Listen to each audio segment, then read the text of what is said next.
Hiya! Oh, Oh, hello. I got blurry for a second. What? Hello.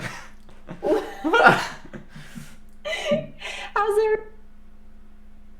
We're here for a little chaotic critique. I keep fucking it up. I love it. I love this because when we started the podcast, the Sun-Dried Bunnies podcast, I could never get the damn name right, and so perfect karma at last, justice has been dished out. Absolutely. How's everyone doing? Hello, Josh. Welcome in. Hey, Shani. Good to see you. Welcome to the show. The chaotic critique, as Death Violence perfectly put it. What are we doing here? What is this show? What have you dragged me into today? We're not gonna make fun of it. We're gonna have a very fun, spicy discussion about random art we find online. Very much so, yeah, which is great. This is a yeah, I suppose you could say this is the pilot of an idea, because we're not going to stick strictly to art, potentially. We could look into other mediums, which is very exciting. Definitely. But with Death Violence being the amazing artist that she is, and my keen interest in interpretation and looking at subtext in narratives, or in any kind of expressionist work. Yeah. Yes, we thought it'd be a good idea to mesh the two together this week and delve deep into what some people might label art. Art? Why do you say it like that? Art. Because art is a weird thing, isn't it? Is it? Oh. Yeah. It can make... Okay, better now. It can be conveyed in so many different ways, and there's no real definition on what is and isn't art. Some people argue video games are not art. You know? Who argued that? And loads of people do. They say it isn't art, that they're just children's toys. Whoa, well done. What's that gun for? Art. How is that not art? Art. Yeah, some people do argue that, and you have to wonder whether they are valid in their opinion. I mean, is art a subjective definition by its very nature? Maybe. I don't know. I mean, because is anything that has been created unnaturally art? Whether it's architecture, whether it's a sculpture, whether it's right. I guess more so like, where's the line of where it's no longer art, then what does it become? Yeah, because surely but is there a line? Everything could be appreciated in the same way that we would appreciate a painting. If craftsmanship, skill, talent, all these things come together. So I'm curious to know if there is no boundary to what we might subjectively call or define as art. Right. Is there no real limit to the way it can be conveyed in what we're about to sort of venture into? Mm-hmm. And I think well, I mean, yeah. Do you think there is anything that isn't art? I mean, I can appreciate the world we live in and nature, but as a scientist in me says, it was formed by consequence and happenstance. And I can appreciate it happening, but it didn't happen with intention in mind. And I feel like... But does art have to have intention? Does art have to have... Oh, we're starting off with a big one there. Does art have to have... No, that's great. I love that. Does art have to have intention? I think... I mean, in a way, I think everything has intention. Even, like, super simple things like in nature and stuff. But I suppose there is an intention to the consequences of evolution. Like right. Yeah, absolutely. Again, I can appreciate that, but I suppose you'd have to then associate a persona of some kind to nature itself, like Mother Nature. We have Father Time. We have to give these concepts personas in order to then relate to them in a appreciative manner, or yeah. I don't want to delve too deeply into it, but obviously there is religion as well, which could argue be the same effect. It's an answer or a persona to an answer that we cannot convey in our mind as anything other than a person, because that's how we relate to people in our everyday life. I just think that if someone has created something with an intention, whether it be one for the intention to be admired as art or to be a practical usage such as a house, I think there is intention nonetheless that has a design to it that has been created by the mind. And so maybe art for me is more the boundaries of the human mind being explored. Because you can look at a piece of art and think, I never could have come up with that image or that idea in my mind. But the same mind in my head is the same mind in all other humankind. Obviously, you have defects, but it's the same organ. So the capability is still there. I find that amazing. It's inside my control. I could replicate it if I had enough time, talent, and skill. I can't replicate Mother Nature and what it does, because Mother Nature is also disastrous, and people dying due to tsunami. I wouldn't say it's art. It's true. Unfortunately, that's the thing. That's where natural disasters come in. People could murder people go on a killing spree and create art out of the body or the way they do the murder. Unfortunately, that still goes into the same criteria that I had. It's just I wouldn't be able to appreciate it, but I have the control to say I wouldn't appreciate it, I suppose. Nature is what it is. I mean, too, there's even art that people don't appreciate, but I think we had this conversation the other day of the big paintings where it's just a blue line. Oh yes, of course, anybody could do that, but no one did. That one person did it. Very true. And usually there's much more behind that single blue line. Sometimes there's 1,000 layers of white paint. It used to be a blue canvas, but then they painted it white to make the single blue line. There's usually a lot more to those kind of pieces, but it's people have the mentality of I could do that. But it's okay, why didn't you? Absolutely. One of my favorite it's true. That's very true. Yeah, outside the box painting. I like that. Yeah. I like that very much. You're right. It is a kind of case of why didn't you? And again, it comes back to that idea of ideas being expressed in using the same thing, the same faculties, and yet you didn't do it first, or you didn't come up with that. That's what you can appreciate. Now that could create bitterness, of course. And the simple blue line is so simplistic that you get angry at it because. Are you angry because you didn't come up with it? Are you angry because even if that's not in your foreconsciousness, is that lying deep within? I usually bring up the point. I'm a wrestling fan. I bring up the point that most people, when they reach their teenage years, they watched it when they were young, then they found out it wasn't real, and then they start to hate it and they go, "Oh, it's fake," and they're just push it aside every time it's mentioned. And the reason they do that is because they feel like they've been tricked. Right. Yeah, when they were young, they believed it. Then they were told it wasn't true. So now they're like, "Oh no, it's not real." But yet they still go to the movie and watch Avengers, and I'm like, that isn't real. Right? Yeah. Right. Both of them never tell you that they're not real. You just know, and yet I think people get tricked because it looks believable to an extent to the untrained eye.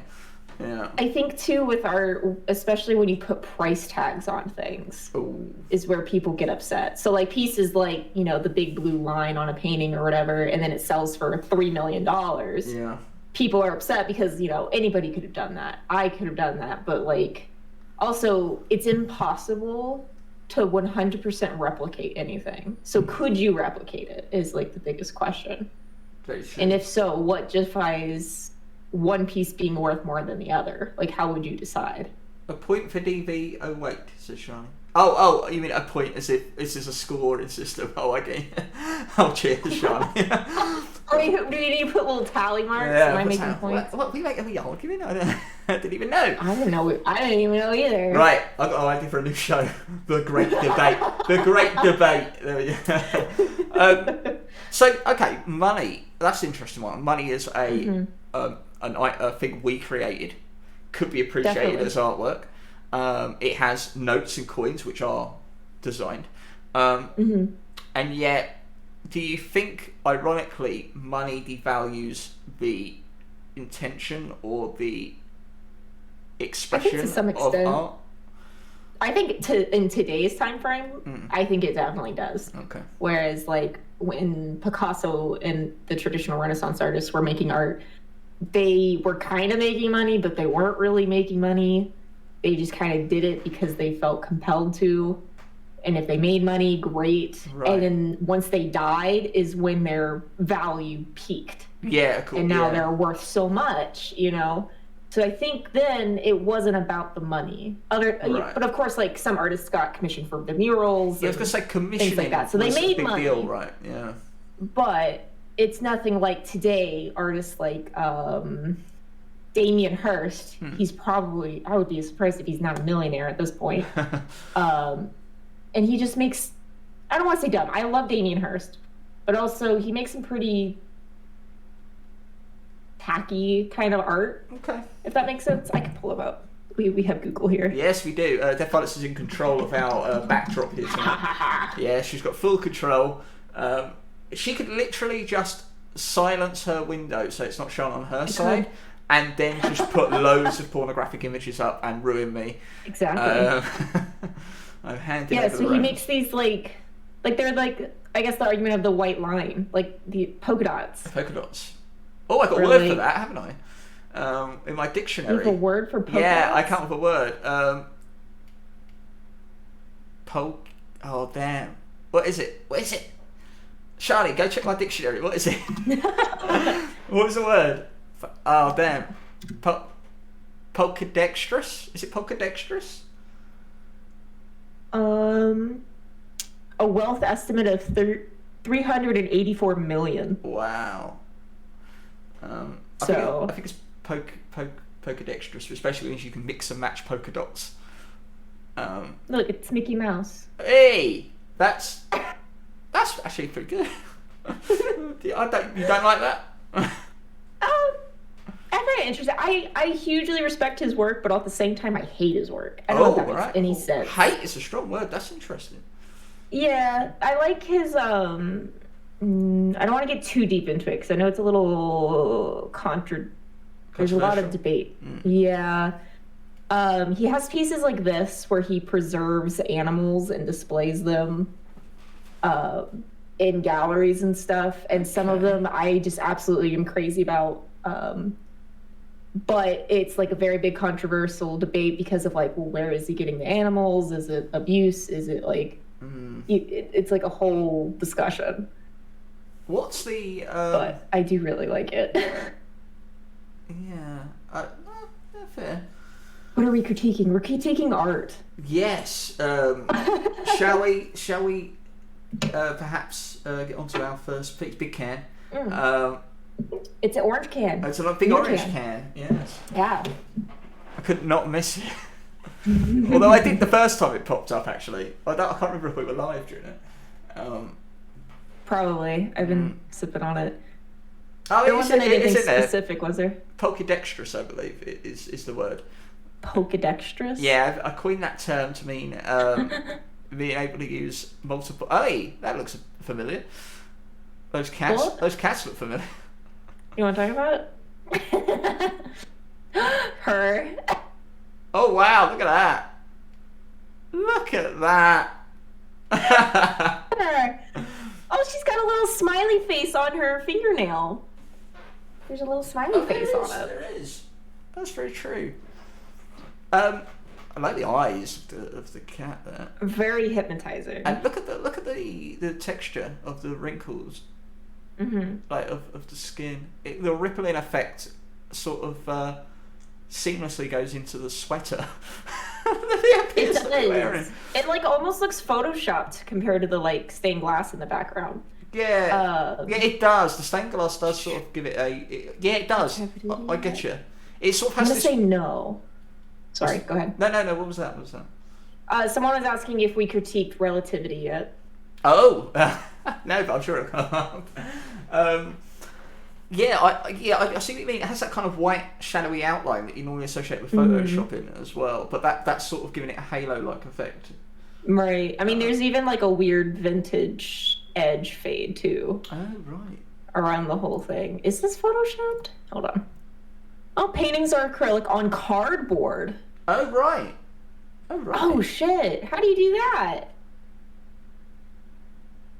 Cardboard usually like wrinkles and like bubbles and stuff when you're painting on it. Oh, I see.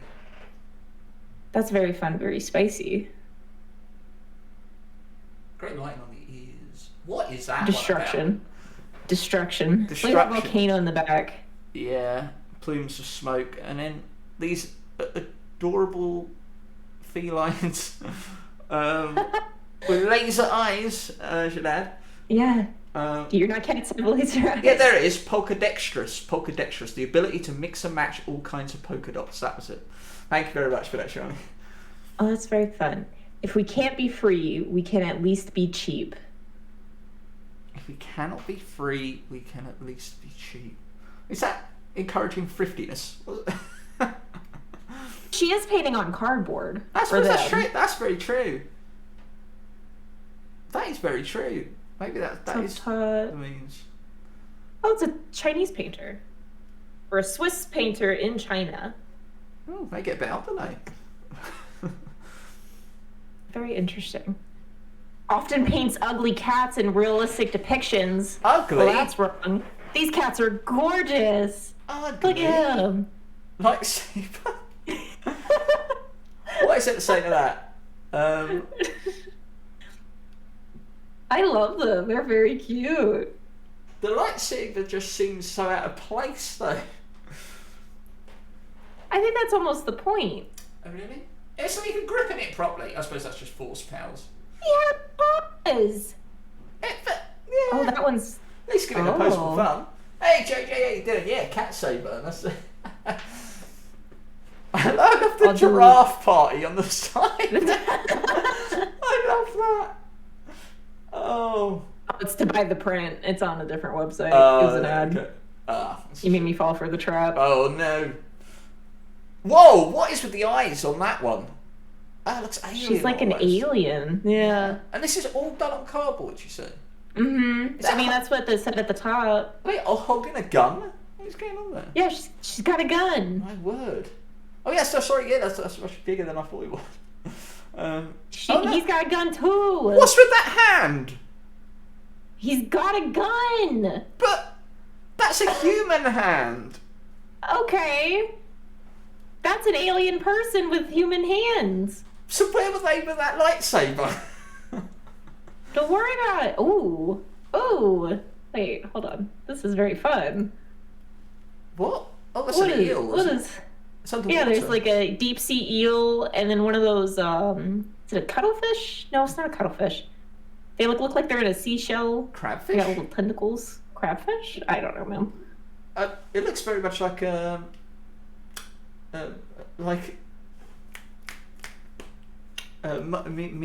Djokovic in The Fifth Element. I think I know what you're talking about. Yeah. It's got a gun. Very, like... Run from the weird freaking cats with human hands and guns. Nautilus. Very Nautilus. Something like that anyway. Does it say... With 10% surreal elements thrown in the mix. 10? Huh? Only 10. Only 10? Influenced by 1970s sci-fi illustrations. Oh, interesting. I'd love to see those 1970s illustrations. Do you know what I used to love? I used to love the old... You used to get like science fiction books with these amazing pieces of artwork on the front. Actually, Terry Pratchett did a lot of these great artworks that covered the covers of his books. Really eye-catching, really well done, well crafted. So let's pick out. We've enjoyed the cats.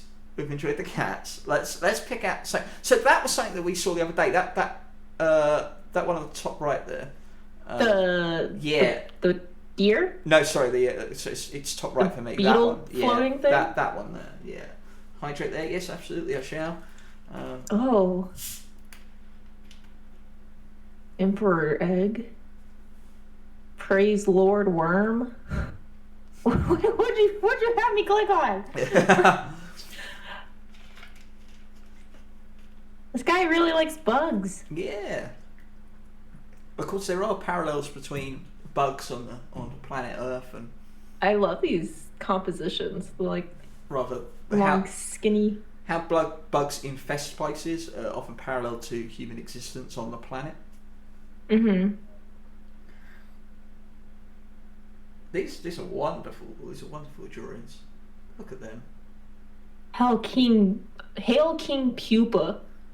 Now, these are all done. These are pencil illustrations done with. It looks like pencil, yeah. Either that or charcoal. Or charcoal. Mm-hmm. Graphite, which is actually what's in pencils. It's not lead anymore. The shading on this is amazing. How they can get that image there that's on screen now, like to get the idea of all those people conveyed in a crowd. Yeah, and they're not just like little circle. Like you can see. Can I zoom in? A great. Can you see like their little? Exactly. Look at that. Their little faces. You can actually see every detail of each one. A great fade so that you can get them close up, and then your mind does the rest as they transcend back into the background, from the foreground to the background. It's also interesting that they have this weird combination of like almost like Viking ships and Egyptian pyramids. Yeah. But they're much more heavier on the Egyptian culture. I mean, the Egyptian boats looked somewhat similar, didn't they? To be fair, but there's definitely a Viking theme to it more so than Egyptian. There's blood coming out of my nose. It feels numb. Time to let it clot. JJ, if you're not overheating, you're bleeding from the nose.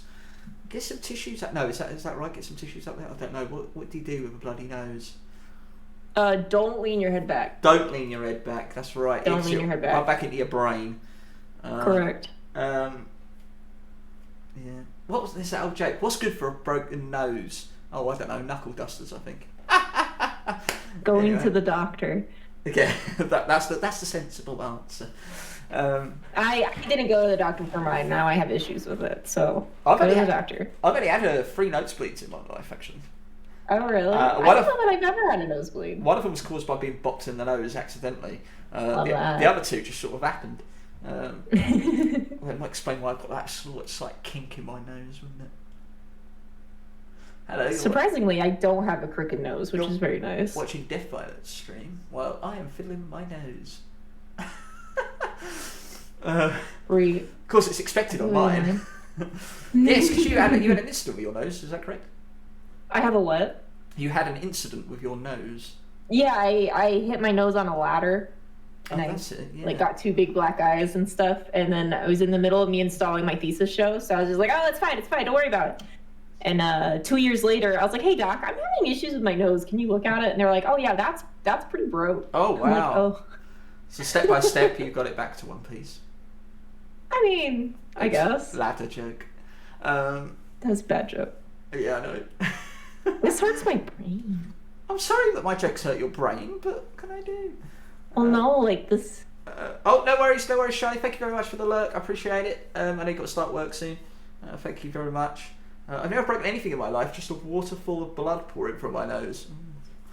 Love that. I've had a fracture on my wrist once. That's the only real serious injury. Yeah. Sorry. Some of this almost looks Mayan. Oh, very much so. Yeah, I got that. I got that straight away. Kind of like the characters over here. So, are we seeing any more blends of other historical things, or is this just someone who likes historical artwork and is sort of... Because we got the Egyptian, we saw a bit of Viking. Okay, this one's based on Mesoamerica. Okay. Oh, okay.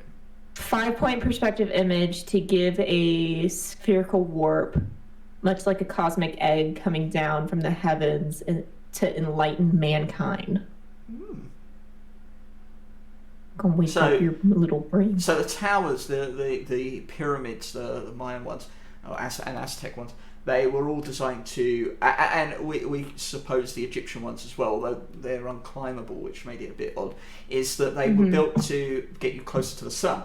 Closer to the sun you were, the closer you were to God, because their God was the sun itself. So when they were making sacrifices, they were able to be in sunlight for longer periods of the day, because they could see it on the horizon a lot more, they would be shaded. And obviously the ascendance up the stairs was an ascendance to the heavens, as it were, to God's locale. There's the bulls from JJ, thank you very much. Of course, raccoons and bulls. Never raccoon bulls, we're still waiting for that. Yes. So yeah, so that translates quite well. Oh, so his stuff is based on lucid dreams that he has. Oh, interesting. Recreate something that was beyond his imagination and skill in his waking life. So even my dreams are very grounded. Yeah, so a concept that continues to spawn the hidden message of his dreams. Ooh. Who dreams like this? So he has a dream, and I suppose when he says hidden messages, I mean, you could just say that all dreams are interpretations of meanings. Of course. What normally you see in a dream, we talked about this in one of my previous analysis streams. What we see in our mind's eye when we're dreaming is not necessarily the meaning that they convey. Usually, it's the concepts of what they represent. For example, when my father appears in a dream, I know that's representative of my security. And that's why he's often depicted driving,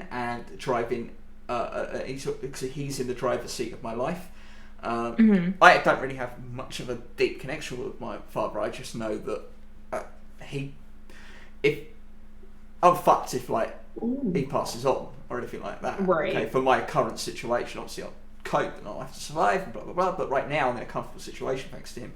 But in my dreams, when I take the wheel and he's in the passenger seat, I crash. I can't drive. But I also can't control my life, and I'm scared of taking the wheel. So that's sort of, it's true, and I know that that's what's conveyed.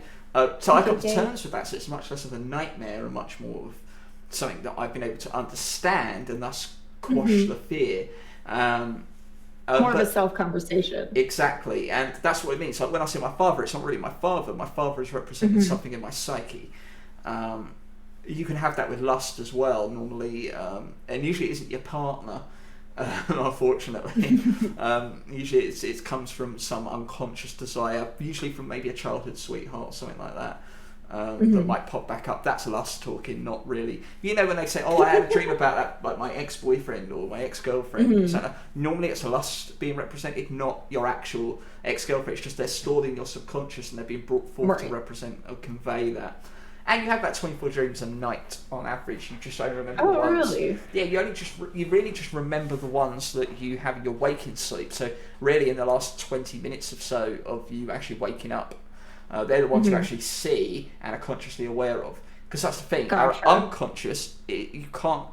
For us to see dreams, we'd have to be consciously aware of our unconscious. Otherwise, they wouldn't be able to be projected. So when our conscious then goes down during like most of our sleep or our deep sleep, we are dreaming, but we are not conveying it in our mind. That only happens when we're in a coma or comatose. Because our conscious mind is still active and is able to convey long dreamlike sequences for a much longer period of time. Very interesting. Yeah. So dreams definitely do have a meaning. They just tend to be a lot more simplistic than they are conveyed sometimes. It's the only thing. What's happened? JJ says you're confusing. If I can make anything clear, I'll do my best. I know I can waffle on sometimes, very much so. If you want to know more about dreams and fears and how they work, I will link my YouTube channel because I did a series on little nightmares, and the whole point of it was to explore those elements and how they seem to manifest, because that game does a very good job. You've played Little Nightmares.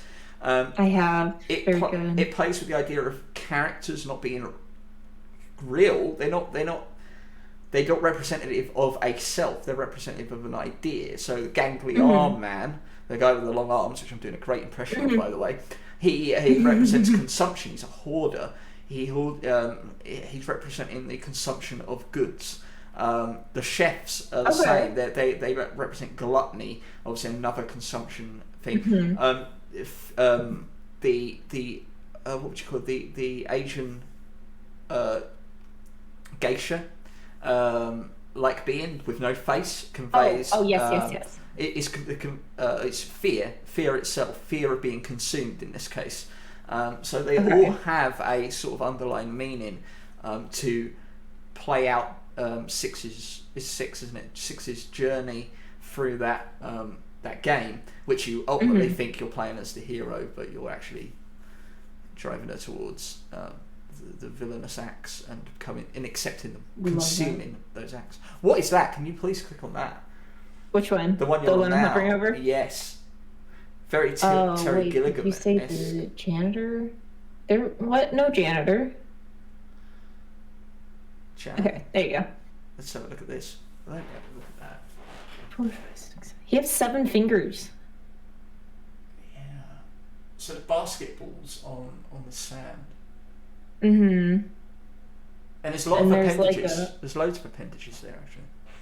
There's some yin-yangs down here. A couple of yin-yangs, usually representative of balance or in life. And it's you can see, actually, looks like there's like 3. Oh, yes. This is one big one, and then there's 2. Yeah, I think you're right. That's it. Hi, Mango. Oh, hello, Mango. Hello, Mango. Hello. It almost looks like someone has sneezed and turned their body inside out. Is this what the inside looks like? No worries, JJ. Appreciate it very much. I almost get a sense of like like this is like a representation of filtering through life, just different stages. Oh, I see. Represented by the butterfly there as well. And there's like this caterpillar cocoon kind of thing here in the middle. Very much so. Yeah, there's like the medical cross. The growing of appendages. There's lots of hands there. Obviously, metamorphosis, you would transform from one being to another, usually something that is rather powerless or lesser so. You can cocoon-like being and then grow into something that is more practical for their existence. A larvae into a butterfly, for example, whatever the equivalent is. Right. Okay, I get that. What about the basketballs? I mean, I almost feel like that's like a past remnants. Oh, okay. Oh, yes, because they're going into a distance. Like kind of leaving it in the past and back in as you're continuing forward. I mean, even like the butterfly, I'm getting vibes of like, it's like chaining, like it's got bolts into the butterfly, like it's chaining down its freedom. Oh, interesting. So I almost feel like this is kind of like the life that they've had to construct. And is doomed to wander. And this is kind of wander. like their path that they're taking, yeah. It leads with the balance. Is it showing that it's content? It doesn't show. It doesn't show any torment. Like I don't get a sense of distress, but I don't get a sense of comfort either. Puns, hello, yo, what's happening? Oh, I got that diamond now. Yeah, I told you you got a diamond. Yeah, you got that diamond. VIP. I don't know what that was. I don't know why I did that. Very important prat. That's what we do, Randy. Damn. Although you're very important puns, aren't you? See, that works as well. Yes. I hope you're having a great evening. This is the chaotic critique. We're looking at pieces of art and discussing them very deeply and comically, hopefully. Yeah. I mean, look at the size of that finger.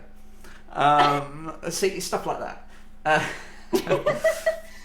Yes, and I get it. I like that. I like that, leaving a trail behind. Yeah, you're right. It doesn't. I suppose the bolts do express a somewhat kind of like nailed down to a path, or nailed down to a life or a way of things, or unable to be free of itself. But like you could, if you're content, that means that you're fine with that. Mm-hmm. You're fine with your levels of freedom. Right. Because too, like these hands supporting everything. Hi. The hands don't seem in distress. Like it just seems like it's just providing support. Oh, does that make sense? Yeah. No, I get you. Yeah, they're supporting the sack, as it were, if you want, or the head.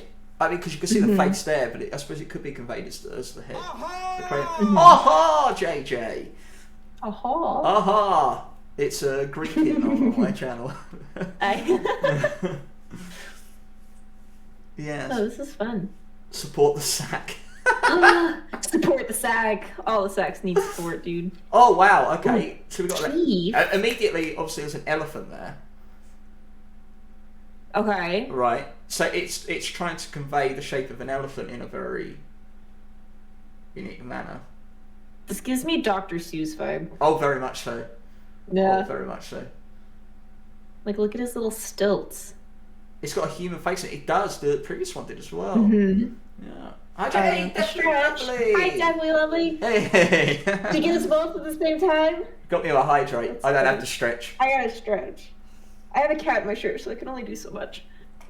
I didn't even get the cat in the shirt, actually. I did one the right way. He's in my sweater. Would you like a would you like a jelly baby, JJ? Please help yourself to a jelly baby. But what? She mods for my channel. She genuinely has no idea what the hell's going on at any given moment. Hydrate was still on cooldown. That's fair. You know what? I'll throw it on hydrate. Is that a beehive on its back or a pile of poo? Oh god, it splashed in my eye! Quick, the fish! Quick, the fish!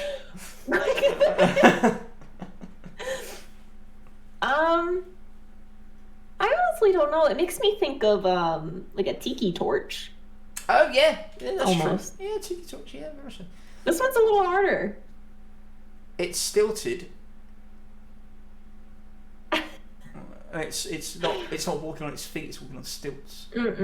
But also, like, it doesn't have any support. Like, that looks uncomfortable. And it's stitched together. They look like they're about to break. But it's maybe separating itself from the earth, or lack of connection with. This is also a mouth. The ground it walks. The tongue. It's wearing heels. Would you be very sexy? It's a very fashionable elephant. Would you be interested in reading their statement if they have a statement? Oh, most certainly. Yeah. Yeah. Okay. Especially after we've looked at it. Yeah. Let's see. Started painting on brick walls. Aims to visually represent the nature and psychology of the inner sphere of the artist. It is an attempt to understand the day-to-day psyche through self-expression and the creation of an original visual aesthetic. The process aims to tap into the subconscious world of imagination to reveal something from within, which is often vague in the mind but comes to life through the process of drawing. Okay, so it's starting to convey the idea that one's own. You can tap into one's unconscious to sort of get a message. I mean, it's often like when you want to contact. I don't know what it's called, but if you want to contact the dead, right?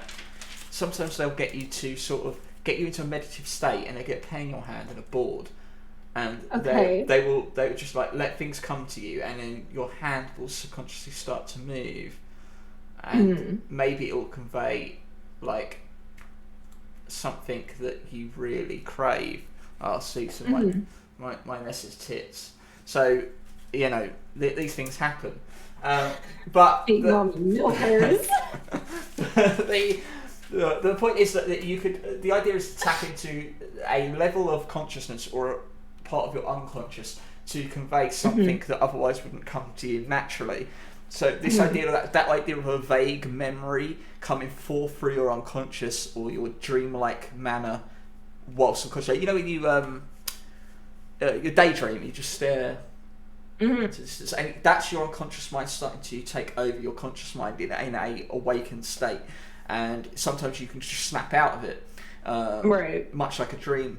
You can wake from a dream. So I think it's sort of representing, or at least trying to interpret that sort of moment. REM sleep, you might call it. Is it REM sleep? REM sleep. REM sleep. Yeah, is that the thing where you're kind of like you dream and then you like. But you're like fully aware. You dream and you're like fully aware. Oh no, that's rapid eye movement. I'm thinking of it. Yeah, that's a bit different. I'm trying to think of what that is when you're starting to fall asleep, but you start to have small, quick dreams that are very strong and vivid. Wow, look at that. Oh, I feel like that's just daydreaming. That's a lot. So from what I understand, he's doing these based on other people, not just his creative voice. All I can think of is that the description seriously sounds like an English teacher wrote it. To be fair, if he's an actual professional artist, like they are trained to do that. Oh, really? Like their artist statements are supposed to be very formal. So at least that's what I was taught. So like all of my statements are pretty formal. Very like formal. They don't sound anything like me. Right. Okay. Why is that? Why do you have to leave your personality at the door? It honestly really depends on where you're submitting it, what you're submitting it to, how professional of a situation is it. So like, because this is on surrealismtoday.com, I would imagine this is kind of a little bit more of a significant website. I haven't looked very much into this website specifically to know how much of an impact it has in the community. But it's like, if it's a super formal thing and the gallery is very formal, they want it to be formal. Right. And of course you can add things to your artist statement to make it sound more like you, but it still needs to be formal. Right, gotcha. And it's especially like, it's kind of like the whole deal of like, if you want to be treated like a professional and paid like a professional, you have to act like a professional. Yeah, I fucking hate that. It kind of falls into that. Now, of course, like there are some artists that can get away with just acting chaotic, and they're just like, oh, that's just him. Like, there's a few people that can get away with that, but that's just luck of the draw. Because most of the time, they're going to get disregarded. JJ says, I don't know why I'm here. I don't understand any of this. Well, neither do we. That's the beauty of it. That's the idea that we question. We're learning. Yeah, and just a fun conversation. Yeah, we're just trying to understand in the best way we can. Surrealism is what I did at school ages ago, and I found a picture of rocks with teeth. Says JJ. So, hold up. I know what you're talking about. Rocks with teeth. Those are amazing sculptures. Look at these. Oh my, well, where's she taking me? Look at these. Oh, wow. Look at the little teeth. That's... Is this what you were talking about? Because this is what I was talking about. So there's something about teeth which sort of is the closest I get to being freaked out. And yeah, teeth are what do it for you? Not quite, but it's more the if you've got a tumour that is on your skin, that's out exposed on your skin, it can create a gum-like quality, and teeth can actually manifest from them. Yeah, I've never heard that. Yeah. Because never heard that. When the tumour grows outward, it creates cartilage, and if it attaches to the bone, it draws from the calcium and develops a tooth-like. Because it detects the cartilage as gum, and your body says, right, calcium build up, push your tooth out, basically. Yeah. it's uncommon, but it happens. I find that's very fun. I would love that. Be like, check out my tooth. Oh, I find that so freaking good. And there's also that image. Now, guys, I don't know if you want to look this up. It might scar you. You might save it for another show. But there is the image you can see of teeth in the gums before they push out. Oh. Yeah. And I find it some really disturbing. If you don't like, what is that? Is it tryptophobia? It's that. It's the one where there's loads of small holes. Oh. It's not. Yeah, I don't remember what it's called. I don't think it's considered an official phobia, but hello, yes it is. Hey, thank you very much. Meatloaf, yes. Well, some people, I don't think it's. It might be now, but I remember when it first came about that it wasn't officially recognised by any medical board as an actual phobia. Got it. It might be now, given the amount of cases. I'm pretty sure it is. But the tooth thing actually plays into that. I think it's one of the images that actually comes up if you look up tryptophobia. Really? I won't scar anybody. No, that's fair enough. We'll save it for the lock-in or something. Hey, Meatloaf, how you doing, my friend? I hope you're well. Hello. It's good to see you. We are critiquing some art. You might be very interested in this, Meatloaf. Oh, look at that. Have you ever seen a picture of a toddler skull, an X-ray? This is legit what's in a toddler's head. No, maybe just a little bit more violent. A little violent toddler. Definitely Lovely was putting babies in blenders last week. Are you making fun of me? Oh, hello. What's that mean? Notice standing over here like... What? Oh, well, you're very much... you know what you're talking about. Say that again. Say it a little louder. Yes, that red goes pretty well with that blue. No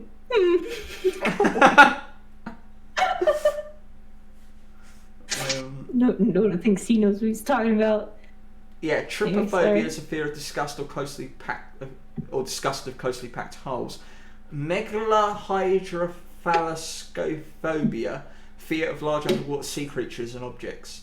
That's what I've got, and I'm obsessed with something like that. There you go, Jojo. that works out, doesn't it? Yeah, so let's have a look at this one. This one's interesting. What is on my screen here?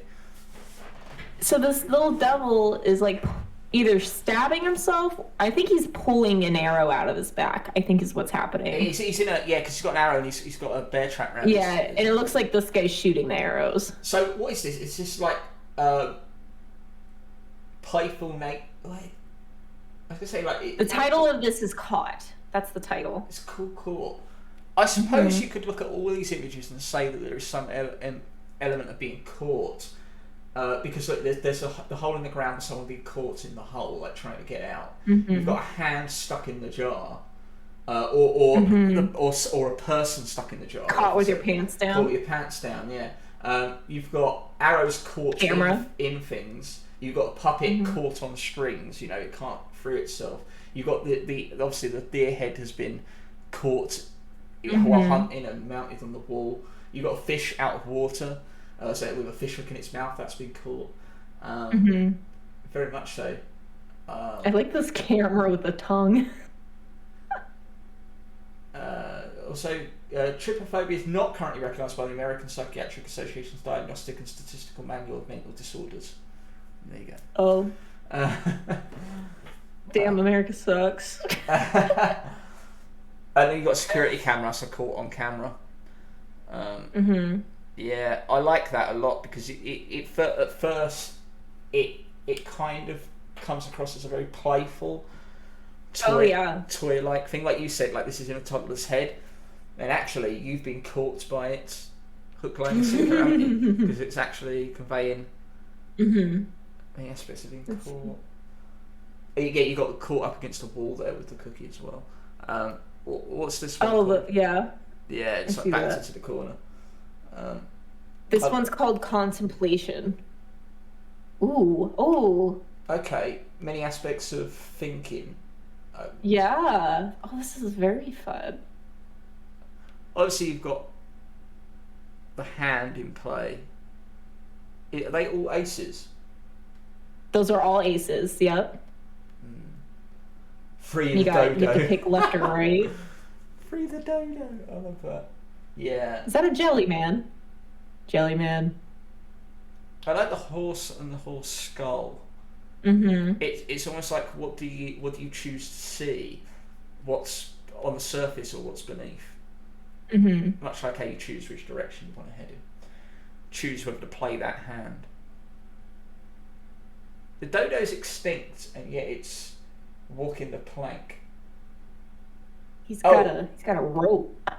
Wait, contemplation. So I mean, yeah. So basically, one step, it kills itself. Like it. Yeah, which it's also balancing here with the money on it too. Yeah, I suppose that's the value of human life, but I suppose it's conveyed in I could see that. the extinction of mankind, or extinction of the dodo. Sickle, whatever it is on the wall. That is a sickle on the wall. Yeah. You're not harvesting. Do you see any kind of These are very fun. for the sickle? Um. It's mounted on the wall. Mm-hmm. Oh, hello, Chunky. Hello. Looks like a Jungle Run level on crack. I love Jungle Run. Jungle Run was great. Stick around though. We'll look that up. There's also this microphone here. Yeah, is there something coming out of it, or is it just a cable? It's just a cable. It looks like. Service is very fun. Yeah. There's a brain in the sky with wings. Mm-hmm. Almost like daydreaming. Yeah, I was gonna say it's a link to the unconscious, isn't it? Mm-hmm. And you got the moon at different stages. Mm-hmm. Oh, this is fun. I like this guy's stuff. Yeah, this is great. What's this? Toast. Well, all right, This one's called Diamonds. Diamonds. So I would imagine value, maybe? Possibly. I mean, you've got the coin instantly there. Oh, dude, he's shitting on money. The fact, he's shitting on money, all right? Because he's been toyed with consumption, which is very much linked to the value of things. I'm noticing this artist has had this egg in every painting. Yeah, the egg is in it, but maybe it's sort of stamped, as it were. And it tends not to have any. It doesn't look like it has any meaning other than to be a character in the painting to address something there. What's in the washing machine? Is it? I want to say there's a cabbage in it, because this cabbage is like spitting out water. Green, laundering money, laundering the green. Perhaps. The change purse has like teeth and is biting the stick. Money bites. Money bite. And what's that dude in the background on perched? He has like a bloody pouch. I would imagine it has like a heart in it or something, would be my guess. Maybe like valuing life. Yeah. Because he also has the same mask that this guy has. Oh, that's right, yes. The devil. Masquerade mask, yeah. Oops, sorry. Stephen King. Is metaphor for gambling, money, and drugs. That's fair. I could see that. It goes into the consumption idea with the drugs, yeah, absolutely. Who's that in the clouds on the far right? It looks familiar. Is that Benjamin Franklin? That's what I was gonna say. Is it one of like a president or something? Money? Well, he's on a dollar. He's on a bill. I know that. Yeah. And it's burning. Yeah, you're very much right. It seems like it's a stance on value and worth. Like the bread. Like, have you heard that thing? Or I don't know how common it is, but I've heard. I worked in retail, and I heard that if someone was to steal bread and get caught, they would be given a sort of you don't do it again, like your bars, but they'll let them keep the bread if the person is proven to be homeless or right, that desperate. Interesting. Yeah, only bread though. I don't know how true that is. But I know that like right now there's kind of like, I guess it's more of a meme of like, gotta make that bread in terms of like gotta make money. Yeah, bread is a common expression for money. Really, we had a sitcom called Bread. Let's see, Joker, cards, dime, devil, just some of the things. Yeah, no, I can definitely see like the temptation of habits and stuff of gambling and drugs and stuff. I mean, the board that he steps on there, it's clearly going to break, but he's willing to risk it all with all the weight he's carrying to get to the green on the other side, all right, to get to that money. And he's unashamed. He's unashamed. Right. He's ready. Yeah. He's covering part of his face, but he's laughing hysterically. Whoa, what is this? Sorry. No. Onion Man. This is fantastic. What is this? This one's called dopamine. Oh, okay. Yeah, it's sugary Lots stuff, of sweet sugar. stuff, yeah. Oh, here's the egg over here on the cannon. Very much so, yeah. A cannon, that's interesting. Oh, it's firing sweets into its mouth. Probably, yeah. Walking sugar cube. Life is sweet. This guy's kicking gummy bears into his mouth. Is that an onion? Represented as a monster? Onion Man. Yeah. Onion Man. It's watching on. I love the donut. Is that a donut or something on the back right there, looking on with eyes, really right scared because it's going to be consumed? He looks a little nervous. I like the idea that perhaps some things we realise that what give us a lot of satisfaction. Big Mommy Milker. Yeah. Can you see this? What? Oh yeah, you're right. Here, I can make it bigger. Okay, yeah. Oh my word! Oh, into the mouth as well. It's like everybody's forcing him to eat. It's the idea. I think that no matter some things in life that give us a lot of satisfaction and fulfillment in life can have consequences or an underlying issue. Like all these sweets and all that stuff is going to just. It's nice on the surface, but it's going to cause irreparable damage in the long run. Or the fear in the donut is representative of perhaps what level would people go on to get what they really want and desire. Is this like a pimple on his head? Now the last one was Nightmare.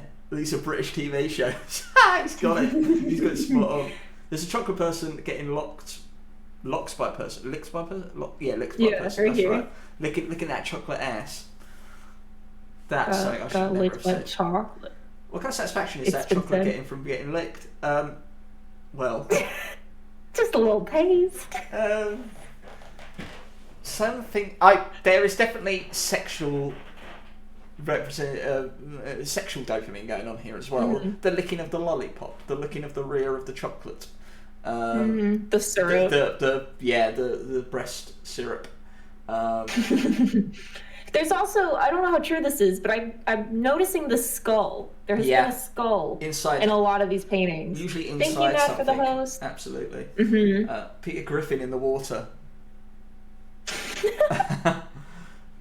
That's what I say.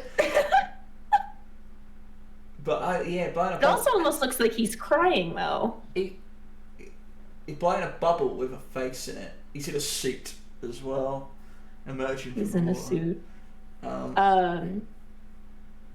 Oh, that's fair. So Chungi's pointing out that this main character in the middle is kind of shaped like a candy corn, and the top is like the red tip of the candy corn. Yeah, and it's got a light bulb. Is that a light bulb in it? I really get pimple vibes from this. Pimple, yeah. Pus. Because, like, there's some people that have the issue, like, if they eat too much sweets or anything like that, they have, like, that's, like, a repercussion of that. Which, again, is very, like, you look at this, you go, wow, that looks sweet, it's colourful, and yet there is this underlying fear about it. Right. Because, like, there's, like, this fire back here, too. Yeah, I noticed the plume. The financial burden of it. Very much so. Yeah, that's like a cash machine, isn't it? What level are we willing to stoop? There's also factories. Yes. You see the factory? Oh, that's very true. So environmental harm that we can do from getting what we desire. It goes back to the previous one with the worth and what we're willing to tread on, damage we're willing to cause for sweet satisfaction. Like the guy in this crying, he's blowing a bubble, he's swimming in joy. he's in a business suit, I think is how we get lost to our emotions sometimes. Like that state of euphoria we get into when we're in sexual congress, or we're at the height of our dopamine. It's the equivalent of depression, isn't it? When depression, we're at our lowest and it has detrimental effects. Well, when we're at our highest, we become blissfully unaware, and equally so. Yeah. I'm just going to point out random things with my immensely good description skill. Nice, Jack. Welcome it. I did also notice, and I don't want to put too... I don't think it meant to be conveyed, but the sugar cube is doing a goose step, which is reminiscent of Nazi troopers. Oh. It's got the red foot as well. Oh. Yeah. I don't think I would have caught on to that, maybe. That's a small thing. I don't know if it's yeah. It goes along with... No, I think it's definitely interesting. There's something about that dictatorship of a craving. Cravings. You know? Yeah, craving would have been a great name for this, actually. Craving would have been good. I do like that there is the contrast here of the little onion man. Yeah. And how he looks very ill, like his ribs are showing and stuff. Well, there's no balance here, and that's what I think the onion represents. It's like, I'm being neglected. I'm shoved away in the corner. I'm hideous to this thing. Right. But also they didn't make it itty bitty. Usually things like that, artists tend to make like the tiniest thing in the painting, but he's kind of here in the front, which I think is very nice. Absolutely. Like the Reese coat. We can switch artists whenever you're ready. This is amazing. Hollow Man, yeah.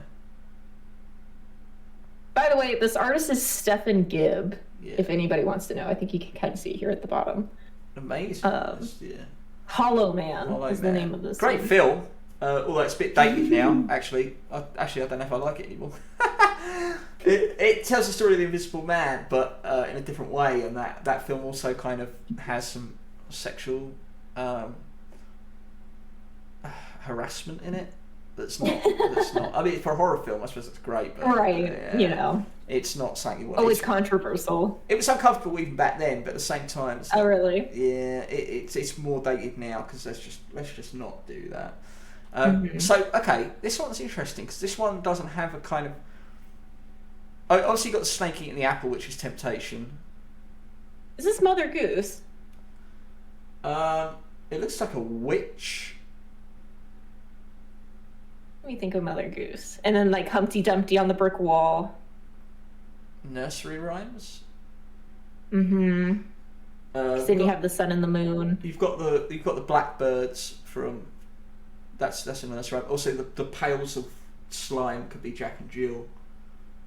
Pail of water, and you got three blind mice or a blind mouse down there because it's looking at an eye. Maybe it's its eye is separate from it, looking at itself, self-reflection.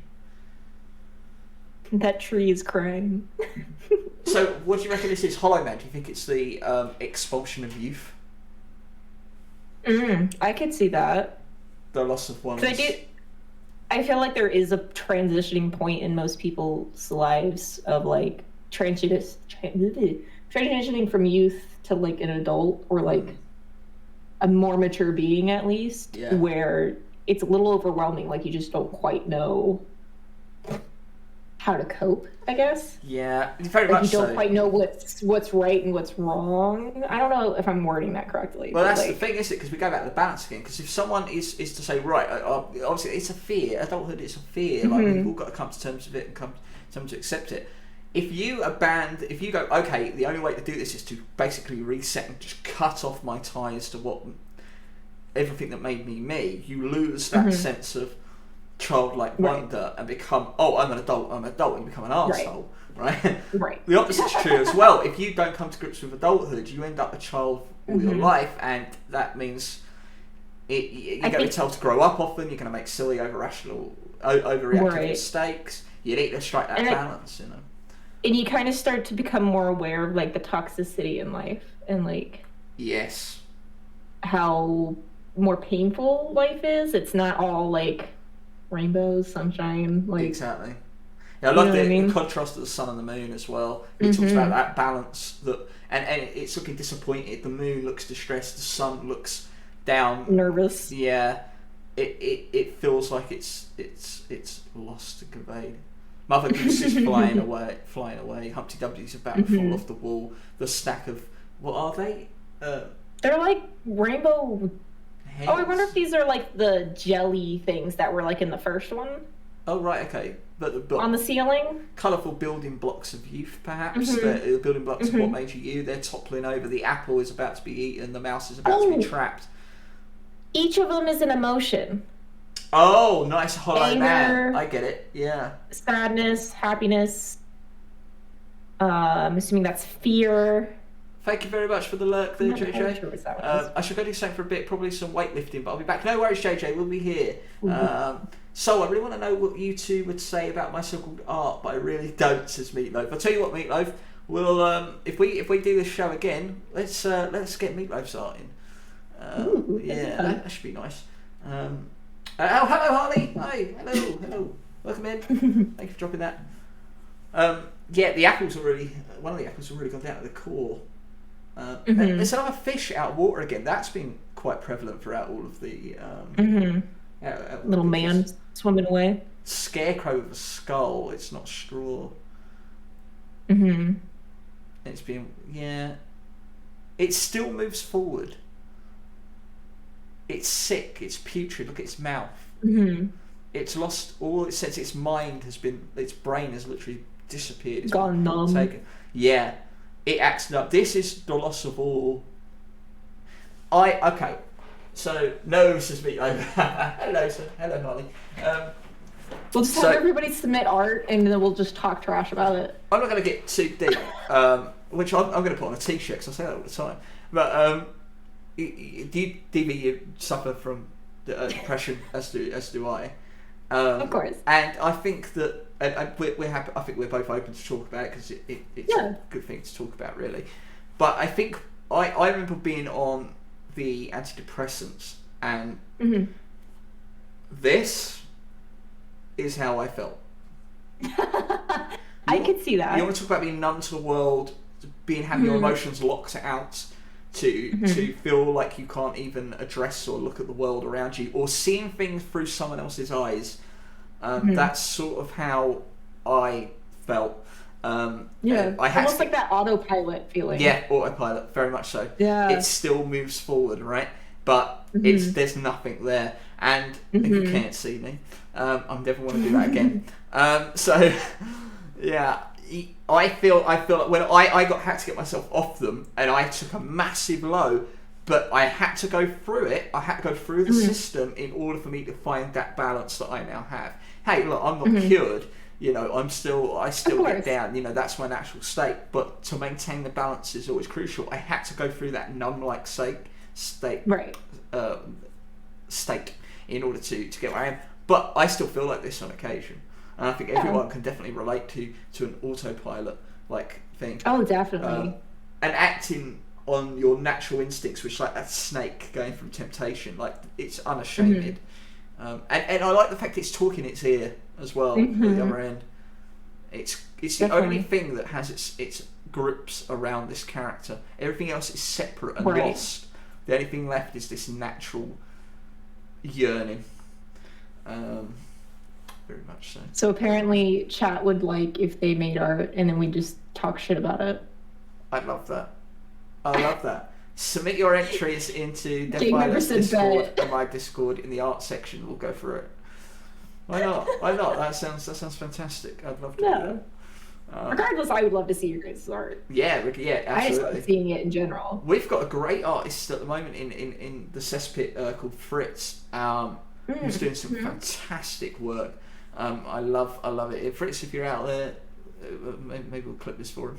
Because you are fantastic. Keep doing what you're doing. Meatloaf does some fantastic pieces. I know that much. You shared them with yourself. You've actually got. Yeah, I have one of them on my intro. That's right. And you actually have it as a back. No, you have my original one that I sent you, don't you? I have the original one up in my other room. Right. Yeah. I wanted to print and hang everything, but I just haven't gotten. I updated your one with with a better stick figure and Meatloaf's backdrop. Yeah. So yeah, that was great. Very fun. Any more? Because these are fantastic. These are very fun. There's just so much there. This is what I was looking for when I went to the National Gallery. I told that story to DV. I'll tell it again sometime. Lost. Oh, this one's Lost. Yeah. Yeah, you can see a lot of this. And there's a lot of different ways of being lost. So, like, there's a little astronaut up here, kind of floating away. Yeah, I like that. Losing your marbles. Losing your marbles. That face, a hot air balloon. It's like lost to the atmosphere. Losing your head, losing your mind. Yeah, the rope kind of snapping. Yeah, loss of hearing, perhaps.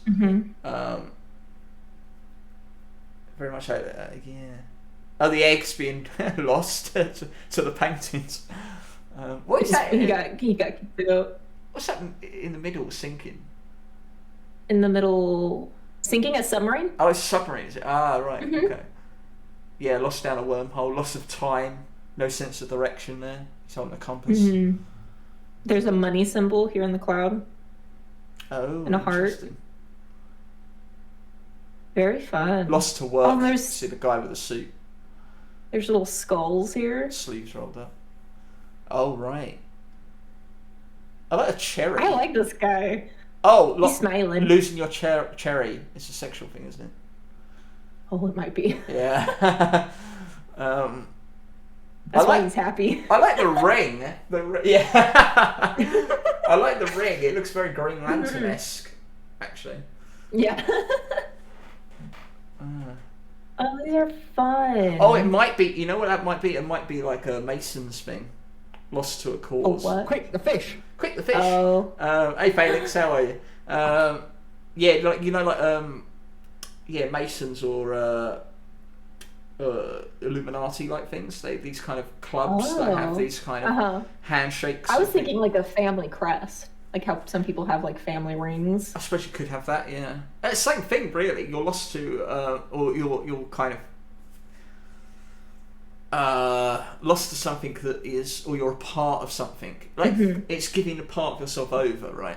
I could see how that's losing oneself. Yeah. This guy's fun. This one's Marshmallow. Marshmallow. Interesting. The guy getting his beard is also all sticky. Yeah, with the marshmallow, and it's all sticky. Bottle. There's a little brain back there. This one's the hardest one yet, because there's nothing jumping out at me immediately to say what this is trying to convey. The others we've had a kind of sense of what's going on. So I forgot about one piece of art I did, and it scared me. You know, talk about Shani's picture, right? Because that was horrifying. It went. No, I don't mean Shani's horrified. I just think the picture he made for her was just something beyond belief. It belongs in one of these. There's a lot here. I don't know. Is it mindlessness? I almost get like, very scatterbrained. I feel that's been conveyed before. This one's tricky. It makes me think of like, you know, you might get this, what I mean by this, but like when your brain feels like mush, like you just have so much in there, you're just kind of like smooshing it around, like just trying to get it to function. Yeah, that's smushing. Yeah, also the T-Rex, the dinosaur, playing a game, and obviously he seems to be kind of, his eyes are like going unfocused. Up, yeah, they're unfocused, like he's not even in control. He's like in a zone, as it were. This guy's electrodes on the marshmallow's head. And then he's got jumper cable on his leg. Wait, there's a lot of. Have you noticed a red-green thing throughout? Right and wrong, contrasting. Yeah. Is it? I don't see conflict, but I see. There's definitely a stop-start sort of element to it. Maybe that's like again for the brain. Stop-start. And the moon is sad. The moon is sad. The moon is sad. But also, this has very much so a childhood. Like, there's this toy. The dinosaur kind of is the toy. the ringing of That's the one bells. of those ink. Yeah, what is that thing? It's a Skittle. It looks like a one of those ink blot. Sorry. I thought you meant the guy with the top of the hat. This guy. It's a certain toy. I don't know what it's called. I've seen them before. They look like bowling pins. The ink bots, what are they called? They're a Rorschach test. Yeah. Those are fun. Have you ever done those? I don't think I have actually. We should do one of those. That'd be pretty cool. Yeah. That'd be really fun. Yeah, absolutely. Yeah. We'll do this show again. That cheese in the mouse in the maze, almost like it's a mouse maze, like a rat or something will be. Is experimentation? Right. Maybe. I mean, like, there's like this cactus is kind of reaching for this balloon that's this man's head. Looking to pop it. Mm-hmm. There's definitely a sense of mind mush, but I also have noticed there is actually experimental themes, like or experimenting with the mind. Like again, the electrodes, that box with the stop and start lights on it, the rat trap maze, the guy messing with someone else's mind. Yeah, this or like Is this about like self-conscious?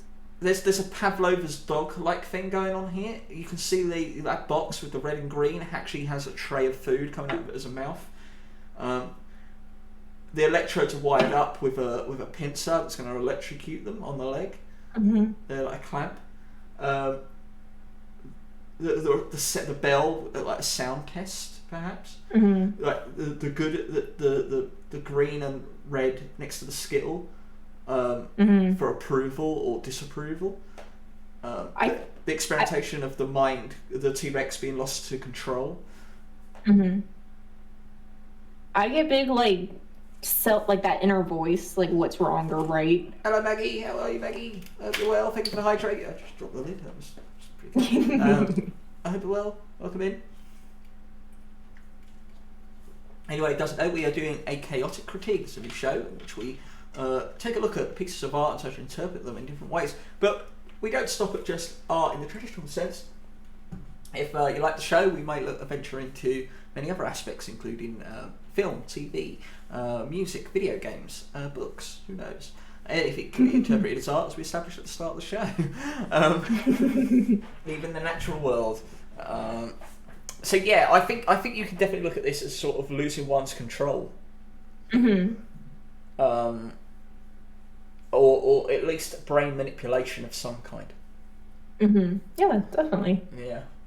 I love that because when Go ahead. I was going to say, when I first saw that one, I was like, I don't know what this is. I love how we just managed to look at that and saw all these pieces and just went, these things sort of draw a narrative in this line. Definitely. That's why art is so fun. Yes, right, exactly. Mike? Yeah, you're absolutely right, yeah. Very much so. This guy has quite a few more paintings. We want to keep going on him? Do you know what? Why not? Okay. It's up to you. If you want to go through something No, else, I'm good. We can make it about this. I just want to make sure. Dude, we can. I think this is my fun. Especially this work. It's something else. Out of your mind. Now, I think this is probably going to be a little bit more to what we thought the last one was.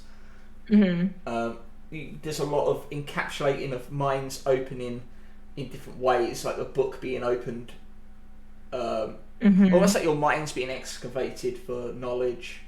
By your own hat. I love that. That's fantastic. He's like reaching for the brain in a bear trap. Oh yes, hasn't got a brain, has he? He's got something in there. What is in there? It looks like a drawing of a door. Oh right. And then there's like a keyhole on the top of the skull, and I'm assuming it's to this And that's the key. So someone's unlocked his mind, and the brain has escaped, and it's about to be trapped. But he's also sifting this brain. He's got another brain and a little sifter. Oh, that's right, he has. Oh, it's just be dripping into someone's mouth. Again, consumption of knowledge. Again. So I think you could look at this in two ways. I think you could obviously see it as losing one's mind, but I also think you could see it as someone learning from other people. The idea of maybe osmosis or just education in general. conveying knowledge. Like you've got the all-seeing eye at the top as well. The third This guy's eye. kind of stopping this flow with this lollipop. Oh, yeah, that's right. The gutter, stopping the gutter, Mm-hmm. and the egg there riding the rat or the mouse. What is The that? light bulb's throwing up. There's a demon coming out of a hat, or I said demon, and it's floating down and then coming to the glass in the middle. Oh, this guy here, like a little lizard-looking thing. It's very its contrast is not lost. Like, He looks very concerned. the guy in the middle, the glass, is very reminiscent of that Steve Martin film, The Man with Two Brains, I think it's called. I just remember the poster image is him with his brain coming out and like steam, I think, comes out of it, and he's for some reason because it's the same image. You've got the brain at the top coming out of the goo, and it very much is connected. You can actually see there's a line that goes down, and a light bulb broken, losing one's mind, light bulb moment. Yeah. And they're also pushing over the box of light bulbs. Yeah. So I think it's the loss of one's mind, loss of one's knowledge. I also think there is a sort of learning quality to it. So definitely. Take what you can get while it's still there, because we all lose our minds eventually. Very fun. The moon is there again. Yeah, the moon's broken Yeah. in this one, but he's happy. Very much so. Faces in the clouds as well. Take. So, consumption. Again, in a different form. To take, to want. I'd be interested to see what kind of sexualized stuff comes in. The beans. Beans. They got the balance this time with the moon and the sun. But the moon is almost tempting the sun. Yeah, it's mocking. There's a certain, mocking temptation kind of deal. Taking the piss. What is the 26 on the tombstone? It's like, take your turn. It looks like a ticket. Yeah, it's a ticket dispenser for doctor's when you're at waiting the room. deli. Yeah. Oh, a deli, there you go, yeah. That's what I was thinking. Yeah, I immediately get a negative, you know. What is that buried in the ground? I know it's hidden behind my image on the screen, but over here by the 26. yeah. It looks like a ball, like a red, white, and blue ball. Ah, red, white, and blue ball. Kind of sinking in the ground. A bouncy ball. A bouncy ball. I love the clock in the bed as well. It's like, take more time. This egg is just kind of driving the ship here, dude. He's just going. It's taking the helm. Yeah. Oh, the chest is tied to a pole, but he's not even going to be able to move it. So you can't take it with you. You can't take it with you. Oh, that's it. He's going into the grave. You can't take it with you. Everything you take, you have to leave it all behind. You cannot take it with you.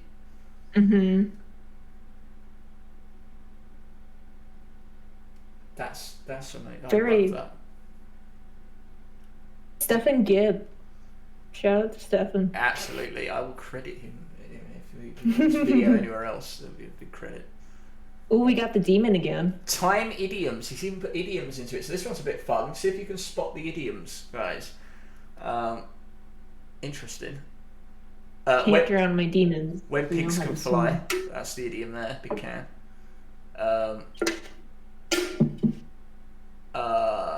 Yeah, when pigs can fly. Oh, I know a few who are going to try and take it all with them. Oh, really? Good luck to them, unless you're an Egyptian pharaoh. But even then, it's still just buried next to you, waiting to be excavated. So all of these are idioms in some way. I've got pigs can fly. There's a whale here with wax on it.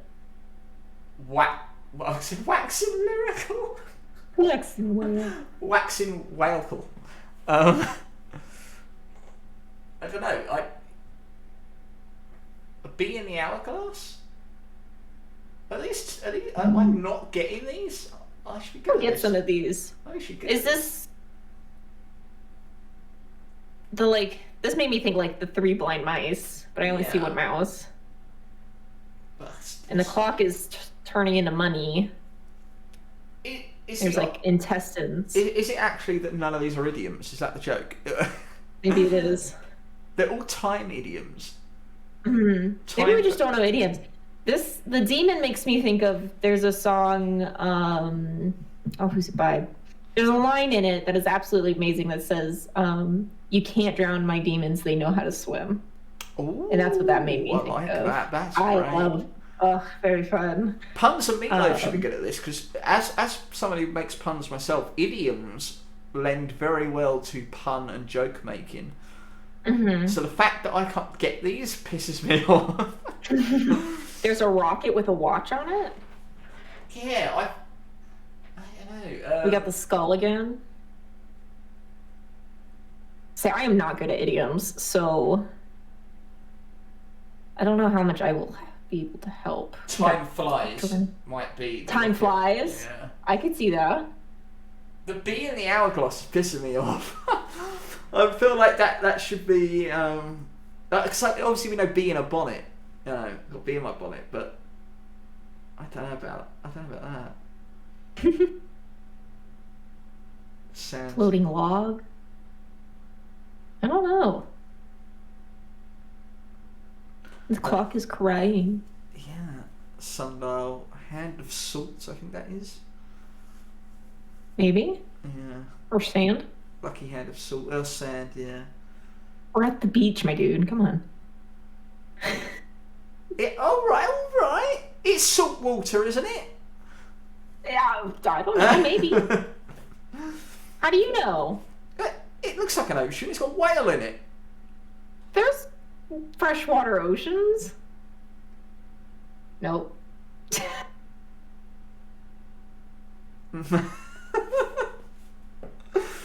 I'll see myself out. Dear. Okay. I hate myself. No, you're fine. I think this one's fun, but I don't think it's conveying anything else. I think it's just a little bit of fun. I think it's just the play on them. Yeah. Uncanny Valley. Interesting. This is very much a play on the more Electric Frog. traditional surrealist pieces, isn't it? You know, like the melting I could clock. see that. The melting clock, You yeah. can see it as a melting. The man clock, pushing up. so- Oh, what is that from? The man pushing up the boulder. the boulder. What story is that? Atlas carried the thing on his back. I thought there was one where someone had to roll something up a hill. Let me have a look. Roll a boulder uphill forever. Sisyphus is punished in the underworld by the god Zeus, who forces him to roll a boulder up a hill for eternity. There you go. Yeah.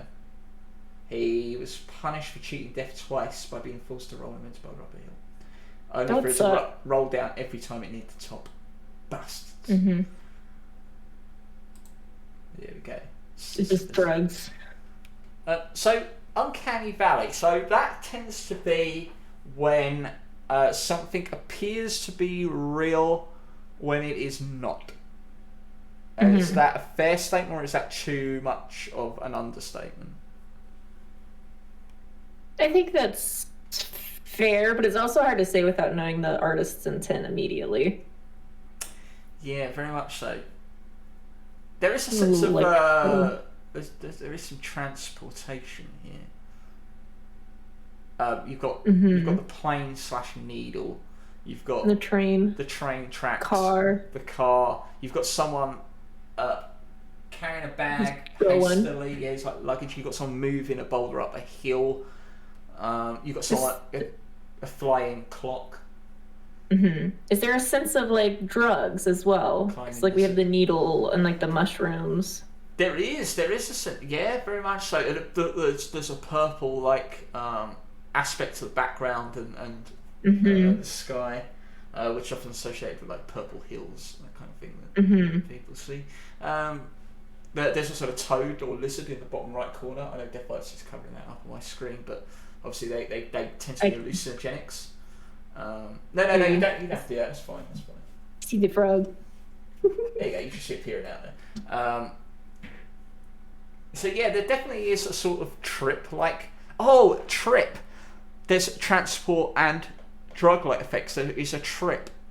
Mm-hmm. I suppose you could see that as uncanny valley. If you're hallucinating, you perceive. Yeah, because you can get a sugar rush. Booger sugar. Great, thank you for that. I was about to say, I think I got it. You could get if you're hallucinating, you perceive it as real. So it's uncanny valley. What appears to be real that is not. So there is an idea of tripping in a sense of transportation, but there's also tripping in terms of hallucinogen. I think. Yeah. It's killing it. Yeah, very much. I think that's the closest I'm going to get to that, getting that one.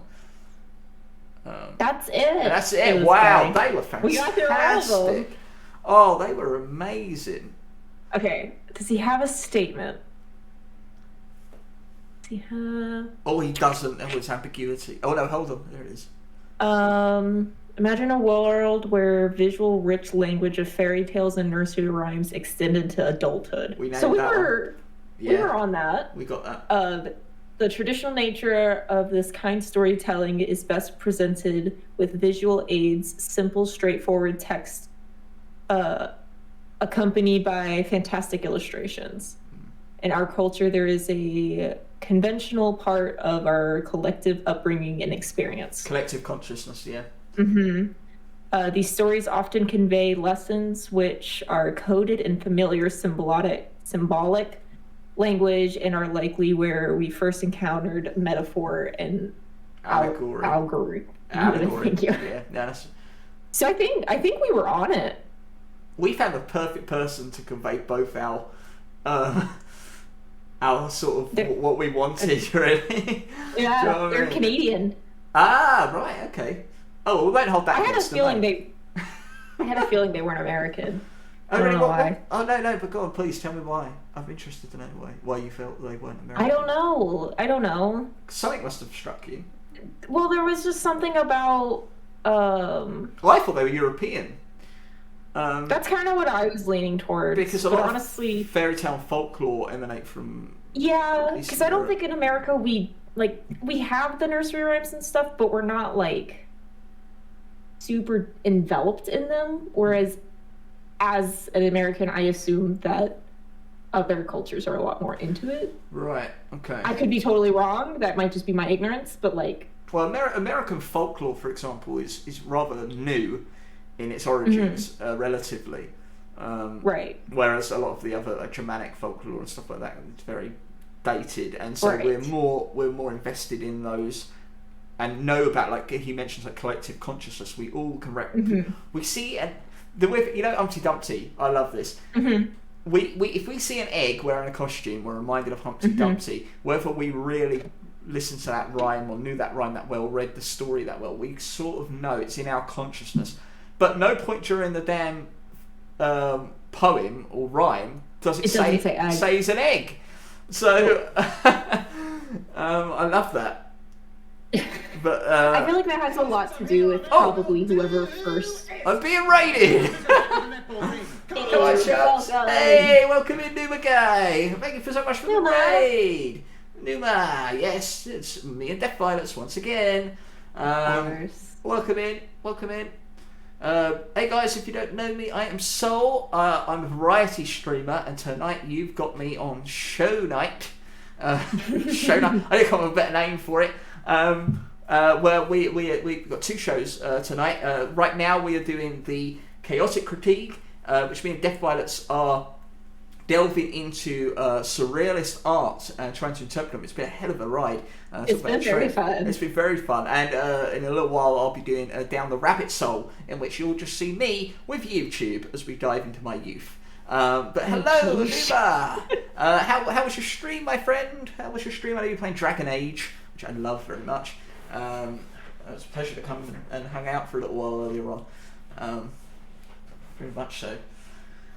We're looking at surrealist pieces at the moment, which this wonderful artist, Stephen Gibb. It's just been fantastic. Oh, I'm glad it went well. Absolutely. There we go. Yes, you will play Dragon Age Origins, the first one. I love the third, Inquisition. I love that guy. I spent so many hours on that. You played any of Dragon Age? I haven't. I don't even know what that is. Oh, really? Oh, okay. Sort of an RPG. Got it. Okay. It's fantasy RPG. I love it. It's got a very, very good lore. I prefer it much more to Elder Scrolls lore. I've got to be honest. I'm very open about that. Yes, go check out Newber. He's fantastic, and he's got an amazing beard. Does have a good beard. He does have a good beard. And a derpy shirt. Yes, thank you for coming in and choosing me for your locale. I appreciate it very much. Yes, so do you want to briefly touch on another artist at all? We can? Yeah, we got time. Yeah, sure. Especially for everyone else coming in. Hey, Game Member, how you doing? Pleasure to see you. Thank you so much. We were at... You got gift subbed by Shani. A gift sub? Yeah. Absolutely, Nimigo, you deserve it, my friend. Absolutely. We've been looking through some very odd art tonight, but it's been a lot of fun. Like trying to piece together what the artist interprets, then trying to find out through their statement how spot on we were. It's been great, and it's always a pleasure, Soul. Yeah, there you go. I think you talk about my feet. He spelt me with an E at the end. He knows me so well. Oh dear. Oh, look at that. Saturday Night Masquerade. Is that FPG's birthday party? What's going on there? I like the tinfoil hat. They most certainly are, Nima. Damn right. We'll be interpreting them in a future date.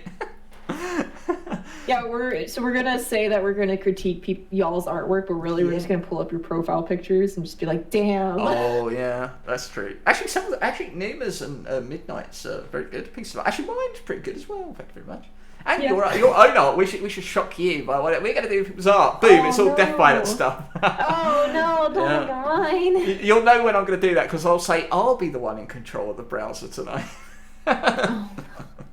I was gonna say, if you want to have at it, you are welcome to. But I think a lot of people would like to see some of your sculptures. Actually, fantastic.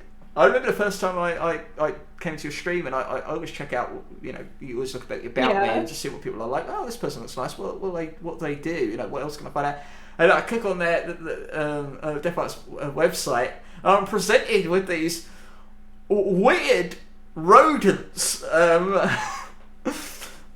Oh my word! It was something else. No, I thought it was amazing. I told you, I thought these are fantastic. But at first, I'm like, is she all right? It's not what most people expect from me. Very true. I loved it. I think most people, when I say I'm an artist, they expect me to be like a cute, fun illustrator or something.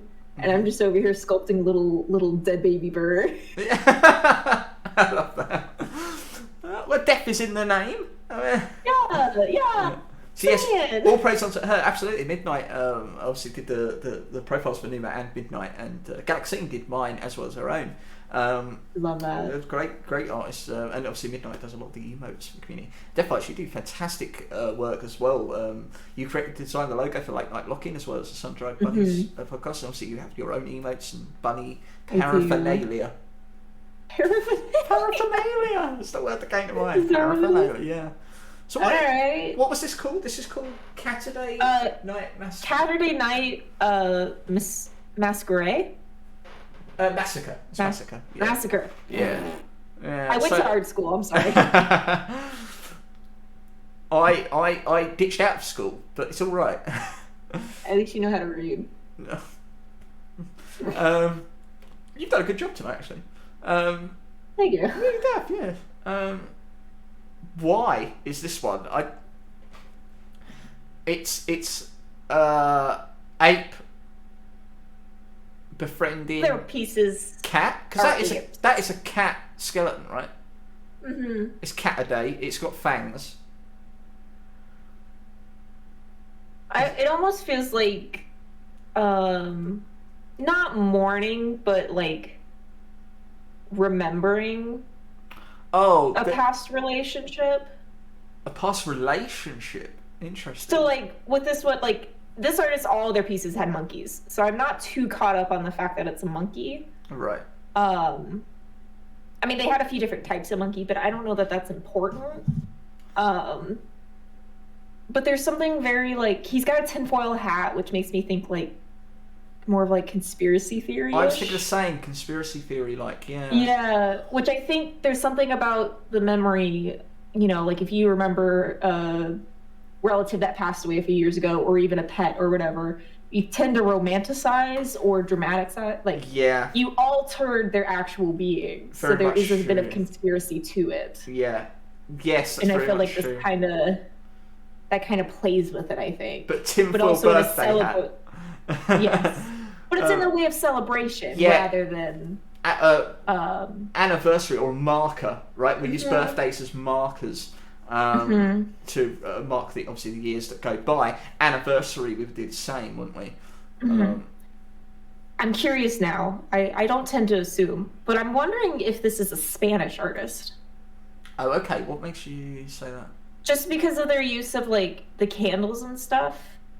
I find that most like Hispanic heritage tends to do a lot more rituals and stuff with candles and stuff. I know there's other cultures that do as well. But there's just something about the color palette too. Birthday of the Dead. Birthday of the Dead, that too. Maybe it's commentary on how we put emphasis on these arbitrary days. I'm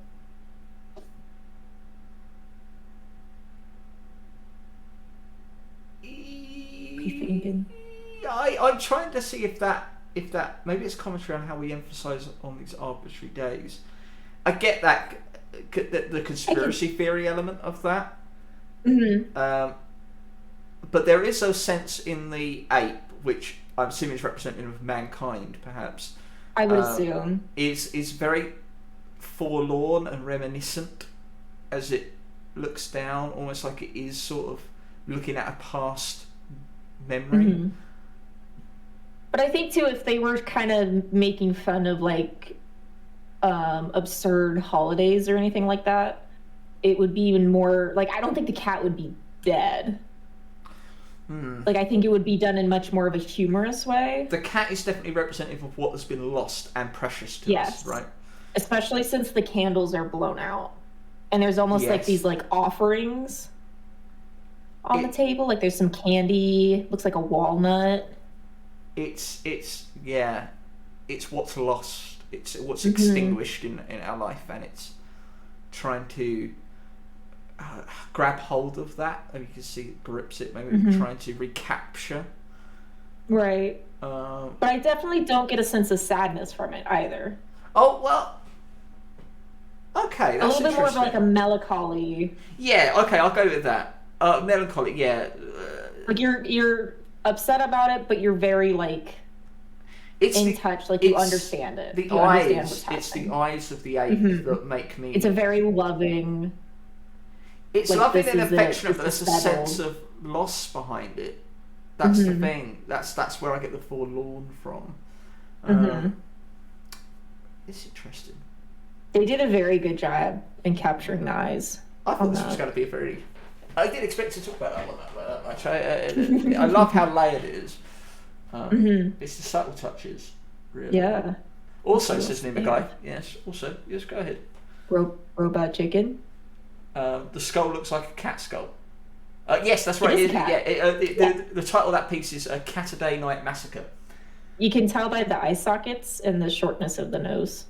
I think there's one aspect here which I don't know. I'm just going to put this out here. If we say that the gorilla is mankind, the cat could be. You mentioned a lost loved one, perhaps. Feline or feminine. Perhaps. Potentially. That's a bit more of a stretch, I'll admit. Oh, yeah. But I'm trying to figure out why it's a cat. Right. That's the only kind of thing I could draw to it. Most of these, so like, I'm thinking of their pieces as a whole. They're these kind of like genderless. You were spot on. Like I I don't know what kind of animal this is. No. Like, it's a little bit more... I'm not saying that in every one they like the ape is gendered. I think the cat creates a relative contrast. But I suppose you don't need to assume an gender onto these. It's more the cat that focusing on rather than the ape in that respect. In trying to understand what it could be, because it definitely is small, and I wouldn't say it was childlike. That's the thing.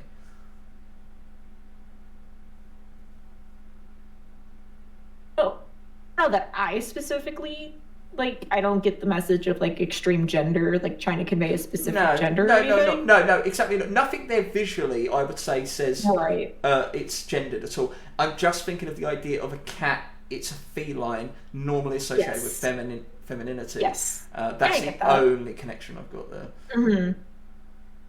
Yeah, something about the way the artist uses it. Yeah. Because sometimes, like, I think in a lot of paintings, they use animals or symbols to be like, okay, we're hinting towards female, or we're hinting towards specific, like, we're trying to give subtle hints to a certain specific type of person. Okay. But I don't necessarily get that from this. No, that's fair.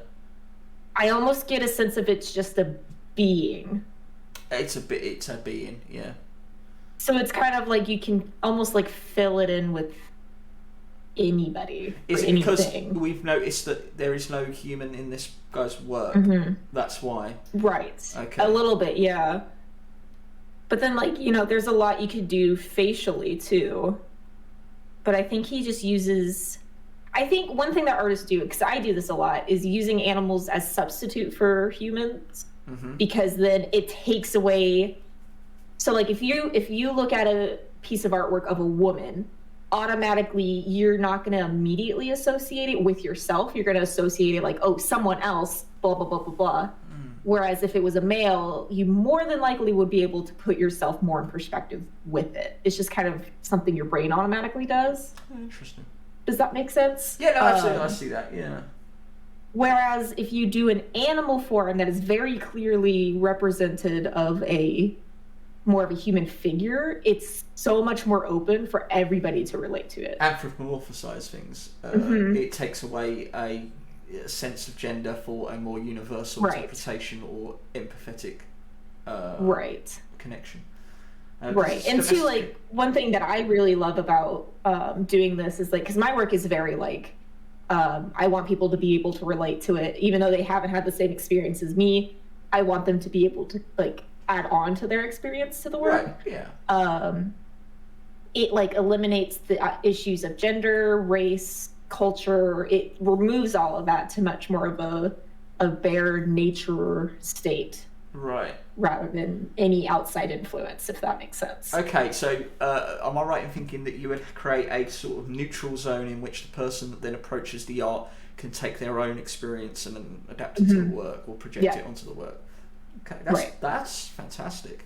That's what I like to do. So that's not saying that's what this guy's doing, but automatically that's kind of what I start to associate Right, with. okay. Maybe because I have that mentality of it, though. Yeah. Absolutely.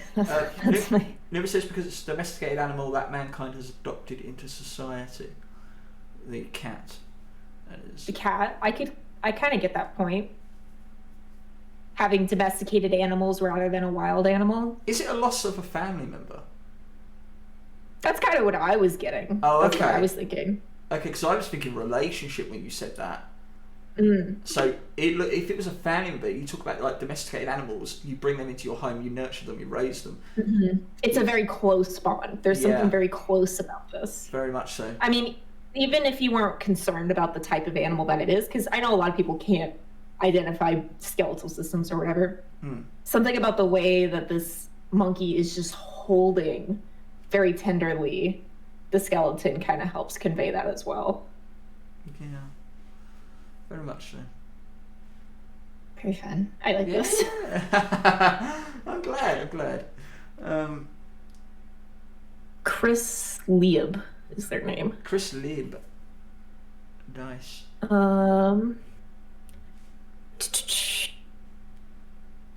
through his cast of wise, tolerant bonobos and rambunctious astronaut children. Interesting. Astronaut children. So they are children. These are meant to represent children, the astronauts. The astronauts, not necessarily the cat. Mm-hmm. Okay. While seemingly whimsical, the paintings are laden with hidden meaning and explore themes of heroism, Western folklore, and their schism of instinct and control. Well, that comes from the conspiracy theory tinfoil hat. Mm-hmm. The sense of control, we and how mind romanticizes things, dramatizes things. That's a sense of control of the mind that is sort of outside of. They have a graduate in anthropology, which I think is very fun. Probably why they gravitate towards animals. Animals, yeah, absolutely. Mm-hmm. Of course, there's when I think of space and apes, I think of 2001: Space Odyssey. The parallel of humankind being birthed and the outreach in which we would have on the cosmos. He's an American artist. Very fun. You said Spanish, didn't you? I get huge Spanish vibes from this. There's something about the color palette of it. I don't know what it is. It says there's a lot of hidden meaning to Western folklore. There is definitely a sense of conspiracy control about this. Mm-hmm. And a sense of adoption. I could see that. Mankind's adoption of technology? Not quite. This one definitely leans towards the technology, I think. The Robot Chicken. Good show. Mm-hmm. It's... Yeah. I'm just curious to know what the astronaut would represent. I mean, it's child astronaut, which means maybe a small step that mankind has taken.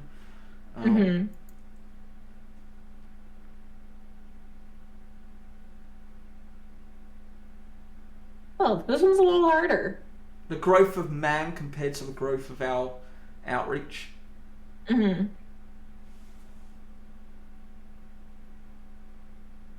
Or maybe it's saying that, mankind's step, as it were, as it was conveyed on the moon, needs to be nurtured and grown. Essentially. Not get too ahead of ourselves, romanticizing the conspiracy theory aspect. Maybe you're kind of leading into this, but how far we've come in technology, kind of saying that we need to gear back and nurture our roots of animal nature rather than continuing to excel. And from that you could stem into an environmental message in that technology has run rampant to the point in which, in order to get that money, we're willing to sacrifice a lot of things for their development and to appease the masses that are consuming these things. Whereas if we focused and nurtured our small step that we have, or our first step of mankind, we can grow it into something a little bit more fruitful and worthwhile. I mean, it's represented as a skull in some of these. It's almost like it's perhaps already demised. Right. It has kind of the smoke from the gun. Yeah.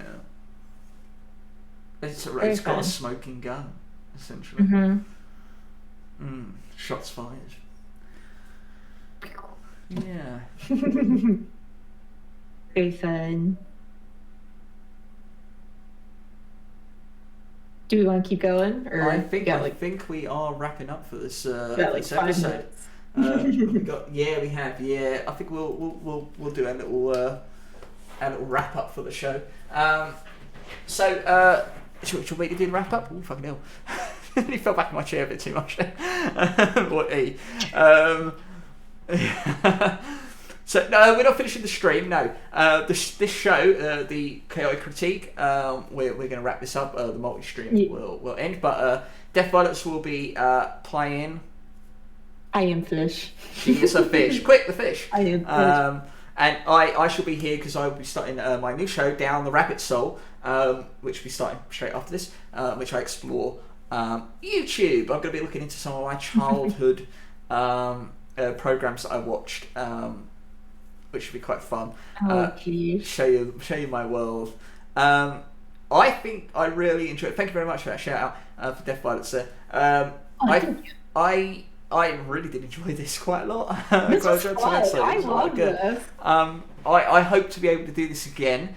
So on a non-podcast week, we may very much do this again. And I like the idea of maybe taking a look at some submissions of artwork. So if you're not in the Discords, please get in the Discords and fill up the art sections, and we'll take a look through. Certainly, the more abstract and surreal, the better. More I surreal. Think. Yes, make us use our brain. Yeah, so we had some great artists tonight. So much credit to them, and I'll make sure to credit those artists in the YouTube video if this ends up there, which I think it will. We will be back next week with the Sun-Dried Bunnies podcast, in which we will be joined by Big Potato. Little potato. Little potato. Little potato. She's one of those little cute ones. She's a big pest. No, she. Don't talk about potatoes like that. No, we love patatas, and it'll be great because she'll be on the podcast, and then the next night we will be showing a lot of appreciation to her. So it's a big potato weekend, and I love that. There's a little thing about Big Potato. I know she's not here tonight, but she is. If you're a fan of Big Potato or you haven't seen her yet, obviously please go follow her, check her out, and then you can see her next week as well. But she is building a PC. So it looks it looks like her streaming. So nice. Her streaming might get into a little bit more of a regular thing. She'll have her own thing that she won't have to share with anyone. Love that. Potato, if you're watching this back, to man. She'll get that. But yeah. Oh, and hello. Yeah. So yes. Potato. Fucking hell. Too many potatoes. I'm potato now. Death Potato. Death Potato. Potato Violets. No. There are purple potatoes. You two have got to get together and collab. Oh shit. The potato. Oh, forget it. The purple mashed potatoes. The purple potato jam. Yeah. Jam. I don't know. It's the jam. I don't know. Alright, so everybody stick around because I'll be back momentarily. But for right now, thank you very much, Death Violets. Thank you to Death Violets audience. Thank you to mine. This was the Chaotic Critique, and we'll see you again on the next one. And we'll see you on the podcast.